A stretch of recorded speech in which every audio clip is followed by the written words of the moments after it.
पेशारे engineering छात्री हेले निशा धला जहर बेपार निशा बेपार रे पुणी थे देखा मिली जड़े युवती को किंगपिन साजी चलाउथिले बेपार सुंदरपदा अंचल एमती जड़े युवती को काबू करिछि अबकारी विभाग तांकर पुरुष बंधु राहुल नायक एवं सहयोगी शुभ्रज्योति को अबकारी विभाग गिरफ्त करिछि तांकर निकटरू 275 ग्राम ब्राउन सुगार जबत करिछि अबकारी विभाग जार आनुमानिक मूल्य प्राय 27 लाख हेबो बोली सूचना मिली।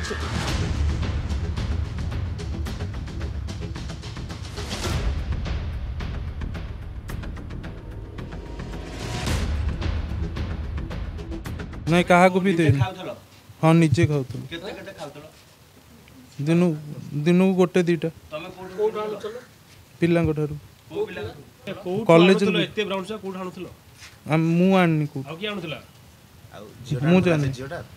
मु जानी ना सांग सी जानते पचारत मोर जो बर्थडे थिला मुझे अधिका फीस आनी से जो सार जाइए मत आरेस्ट माने गिरफ करते सी आई था सार 150-100 पिला पाखापाखि आई था किए बाउंड सुगार अधा मद अधा मुझे सार सिकुआ रणपुर आमर ना सी मुझे जानी सी मोर माने मु चिन्नी मु भाई को चिन्ह सी भौणी लेखा एमती हे गोटे कार जाऊँ मु भाई को डाकी ना मो बर्थडे थिला आर मास 7 तारिख माने मासे माने